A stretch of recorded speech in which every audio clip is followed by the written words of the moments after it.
Welcome to my channel. आज आप सब किसी को बिहार बोर्ड के 10वीं क्लास के हिंदी के पाठ नंबर 11 नौबत खाने में इबादत इसके व्याख्या को बताया जाएगा। नौबत खाने में इबादत के लेखक यतीन्द्र मिश्र हैं। इनका जन्म 12 अप्रैल 1977 ईस्वी को हुआ था। इनकी अभी उम्र 43 वर्ष है। इनका जन्म अयोध्या जो उत्तर प्रदेश में पड़ता है वहीं पे हुआ था। इन्होंने लखनऊ विश्वविद्यालय लखनऊ से हिंदी भाषा में एमए किया तथा इस समय ये अर्धवार्षिक पत्रिका सहित का संपादन कर रहे हैं। ये साहित्य और कलाओं के संवर्धन एवं अनुशीलन के लिए विमला देवी फाउंडेशन का संचालन 1999 ईस्वी से कर रहे हैं। आगे इनकी प्रमुख रचनाएं के बारे में जान लेते हैं। इनके 3 काव्य संग्रह प्रकाशित हुए हैं जिनका नाम यदा कदा, अयोध्या तथा अन्य किताबें। यह एक काव्य है, अयोध्या तथा अन्य किताबें। और ड्योढ़ी का आलाप यह भी इन्होंने लिखा हुआ है। इन्होंने प्रख्यात शास्त्रीय गायिका गिरिजा देवी के जीवन और संगीत साधना पर एक पुस्तक गिरिजा भी लिखी हुई है। पाठ परिचय को जान लेते हैं। प्रस्तुत पाठ नौबत खाने में इबादत प्रसिद्ध शहनाई वादक भारत रत्न उस्ताद बिस्मिल्लाह खान पर रोचक शैली में लिखा गया व्यक्ति चित्र है। इस पाठ में उस्ताद बिस्मिल्लाह खान के बारे में बताया गया है। इस पाठ में बिस्मिल्लाह खान का जीवन, उनकी रुचियां, अंतर्मन की बुनावट, संगीत की साधना आदि गहरे जीवनानुराग और संवेदना के साथ प्रकट हुए हैं। इस पाठ में उस्ताद बिस्मिल्लाह खान के बारे में बताया गया है। उनके जीवन के प्रत्येक पहलू के बारे में बताया गया है। शुरू करते हैं पाठ को।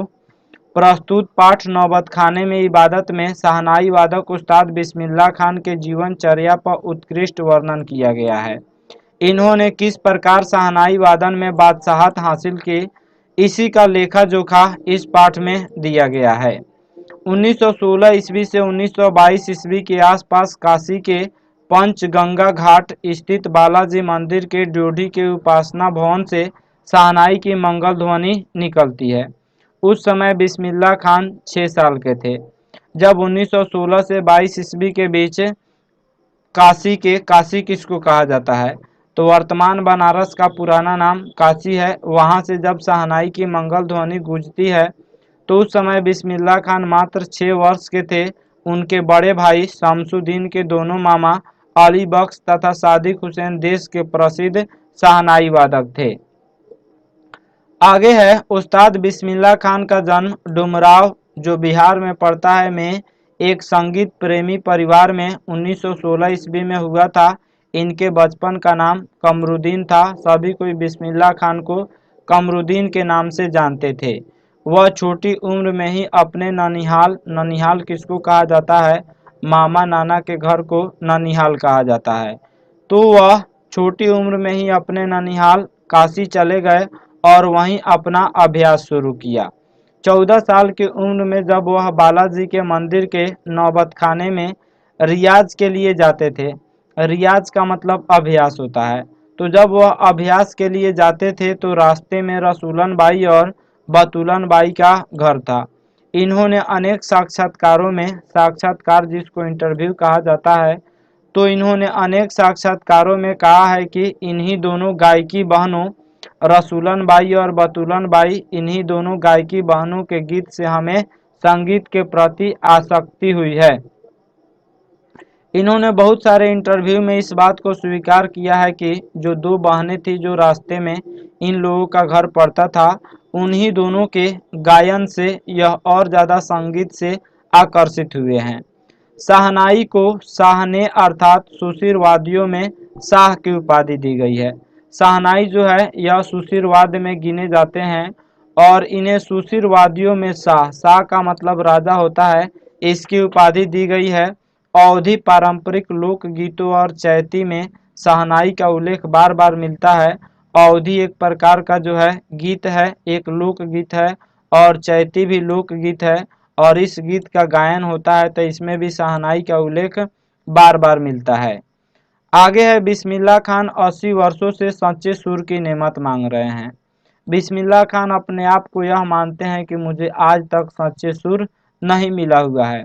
तथा इसी की प्राप्ति के लिए पांचों वक्त नमाज और लाखों सजदे में खुदा के नजदीक गिड़गिड़ाते हैं। उनका मानना है कि जिस प्रकार हिरन अपनी नाभि की कस्तूरी की महक को जंगलों में खोजता फिरता है, हिरन के नाभिक में एक ऐसा गंध होता है कि हिरन उस सुगंध को पूरे जंगलों में खोजता है। उसी प्रकार कमरुद्दीन मतलब बिस्मिल्लाह खान भी यही सोचते आया है कि सातों सुरों को बरतने की तमीज उन्हें सलीके से अभी तक क्यों नहीं आई। बिस्मिल्लाह खान शहनाई में बिल्कुल निपुण थे, बहुत ज़्यादा निपुण थे। फिर भी वह अपने आप को कहते थे कि मुझे अभी भी सातों सुर को सलीके से व्यक्त करने नहीं आया, सातों सुरों को बरतने की तमीज उन्हें अभी भी सलीके से नहीं आया, और इसके लिए वह पांचों वक्त नमाज भी पढ़ते थे और लाखों सजदे करते थे और खुदा के नज़दीक गिड़गिड़ाते थे कि मुझे सातों सुर बख्श दे। यह बिस्मिल्लाह खान अपने आप को तुच्छ समझते थे। वह कहते थे कि मुझे अभी भी सातों सुर नहीं आया है, हालांकि वह शहनाई बजाने में बिल्कुल निपुण थे। बिस्मिल्लाह खान और शहनाई के साथ जिस मुस्लिम पर्व का नाम जुड़ा है वह मुहर्रम है। इस पर्व के अवसर पर हजरत इमाम हुसैन और उनके कुछ वंशजों के प्रति 10 दिनों तक शोक मनाया जाता है। मुहर्रम पर्व क्यों मनाया जाता है? तो इसी दिन इस्लाम धर्म के प्रवर्तक मोहम्मद साहब के जो नवासे थे अर्थात जो नाती थे, उन नाती का करबला के मैदान में शहीद कर दिया गया था, जिसके अवसर पर शोक के रूप में मुहर्रम को मनाया जाता है। इस समय इमाम हुसैन की शहादत हुई थी और उनके कुछ वंशजों के प्रति वे 10 दिनों तक शोक मनाते थे। शोक जो है पूरे दुनिया में मनाया जाता है, तो यह भी जो थे वह शोक मनाते थे 10 दिनों तक।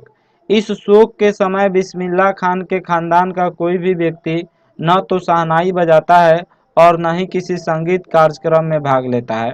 जब मुहर्रम का महीना आता था तो शुरू के 10 दिन जो शोक मनाया जाता है, उस दिन इनके खानदान में कोई भी व्यक्ति शहनाई भी नहीं बजाता था और संगीत कार्यक्रम भी नहीं करते थे। और उसके बाद क्या होता है, 8वीं तारीख खान साहब के लिए खास महत्व की होती है। इस दिन वे खड़े होकर शहनाई बजाते और दाल मंडी से फातमान के करीब 8 किलोमीटर की दूरी पैदल रोते हुए नौहा बजाते थे। नौहा का मतलब यह एक तरह का विलाप होता है। जब गीतों में दर्द को गाया जाता है, विलाप को गाया जाता है, जब गीतों को रोया जाता है तो उसी को नौहा कहा जाता है। तो यह रोते हुए नौहा बजाते थे अर्थात विलाप करते थे। बिस्मिल्लाह खान अपनी पुरानी यादों का स्मरण करके खिल उठते हैं। इनके साथ जो भी घटनाएं हुए हैं, पुरानी यादें, उनको यह याद करके खिल उठते थे, हंस उठते थे। बचपन में फिल्म देखने के लिए मामू मौसी और नानी से 2-2 पैसे लेकर सुलोचना की नई फिल्म देखने निकल पड़ते थे। बिस्मिल्लाह खान मुसलमान होते हुए भी सभी धर्मों के साथ समान भाव रखते थे। यह जो है धर्म के बीच कभी भी भेदभाव नहीं करते थे। उन्हें काशी विश्वनाथ तथा बालाजी के प्रति अपार श्रद्धा थी। काशी के संकट मोचन मंदिर में हनुमान जयंती के अवसर पर वे शहनाई अवश्य बजाते थे। काशी से बाहर रहने पर वे कुछ क्षण काशी की दिशा में मुंह करके अवश्य बजाते थे। काशी से इनका बहुत बड़ा लगाव था।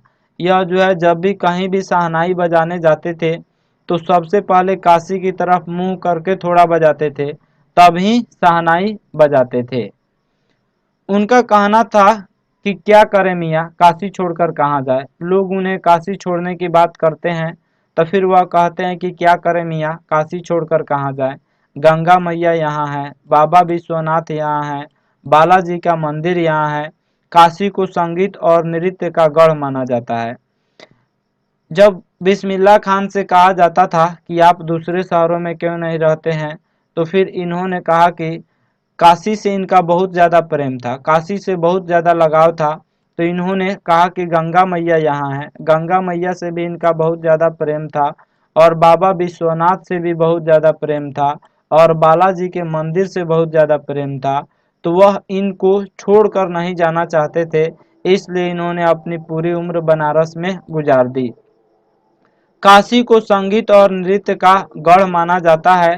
काशी में संगीत, भक्ति, धर्म, कला तथा लोकगीत का अद्भुत समन्वय है। काशी में हजारों सालों का इतिहास है, जिसमें पंडित कंठे महाराज, विद्याधरी, बड़े रामदास जी और मोइनुद्दीन खां थे। यह सब काशी को मशहूर करने में ये लोग बहुत बड़ा योगदान दिए हुए हैं। बिस्मिल्लाह खान और शहनाई एक दूसरे के पर्याय हैं। जब भी शहनाई का नाम लिया जाता है तो वहाँ पे बिस्मिल्लाह खान का नाम जरूर लिया जाता है। बिस्मिल्लाह खान का मतलब बिस्मिल्लाह खान की शहनाई होता है।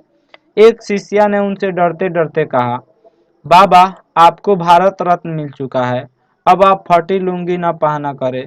तो उन्होंने कहा, भारत रत्न हमको शहनाई पर मिला है, न कि लुंगी पर। जब उनसे एक शिष्या ने कहा कि अभी भी आपको भारत रत्न मिल गया है, फिर भी आप फटी लुंगी पहनते हैं, तो फिर उन्होंने कहा कि भारत रत्न हमको शहनाई पर मिला है, न कि लुंगी पर। लुंगिया का क्या है, आज फटी है तो कल सिल जाएगी, मालिक मुझे फटा सुर न बख्शे। लेखक इस निष्कर्ष पर पहुंचते हैं कि निष्कर्षतः बिस्मिल्लाह खान काशी के गौरव थे।